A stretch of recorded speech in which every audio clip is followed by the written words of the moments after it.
La raffinerie Shell est en grève dans l'est de Montréal. Scénario de film. Film qui était accepté par la même équipe que Denis Arcand, dans un passé pas trop lointain, 2013-2015. En passant en autobus sur la rue Notre-Dame-Est 189, de chaque côté, près du poste de raffinerie, des picteurs avec des pancartes scandent des slogans. À bas la grève. Rochelot, directeur du syndicat, va nous arranger ça. Retour au travail, s'il vous plaît. Augmentation de salaire. De chaque côté du bord de la route, des carrières trop profondes. Trop profondes. Passer l'avenue Broadway, cerne Shell parmi les commerces. Un garage de réparation automobile, un diner.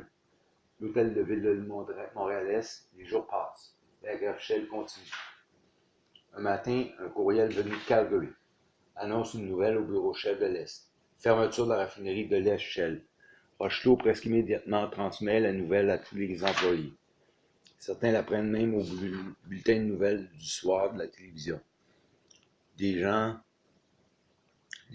employés de longue date, perdront leur emploi. Éventuellement, les mois qui suivent devront se relocaliser, famille et enfants, quitter l'Est et sa raffinerie. Certains perdront même leur maison. En fait, c'est une suite logique aux fermetures des années 60 et 70 des raffineries Esso Impérial, Golf, Texaco, trois tours fermés. Mais en plus de la guerre de gang venue des pays arabes, s'y confronteront, le pétrole est acheté en grande quantité au Moyen-Orient, puis raffiné à Montréal-Est. Incident apocalypse, dans un poste à l'essence Shell, un pompiste, Jean, sert un client à la pompe.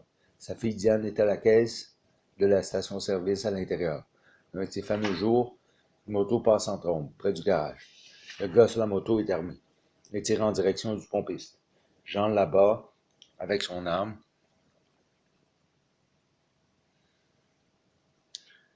Et s'enfuit près d'un talus. Jean le pompiste est blessé et sa fille Diane quitte pour prêter secours. On appelle le 911.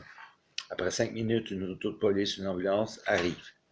Après les explications de la scène, de Diane et à la police, une autre auto de police part pour retrouver la trace de la moto. Entre-temps, on tente de réanimer le pompiste Jean, blessé par balle. Rien à faire des techniques de réanimation, des ambulanciers Jean meurent sur la scène. Un temps. Plus loin, l'auto de police part à la recherche de la moto. Près d'un talus, la moto s'immobilise et voyant au loin la police, vers la rue Broadway, le gars monte sur une immense citerne Shell.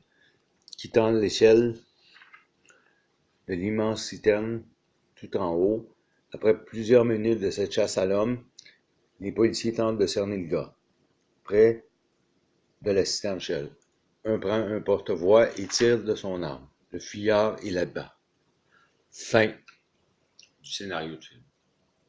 Tout ça dit en 3 minutes 25. C'est un record. Un petit film. Un essai.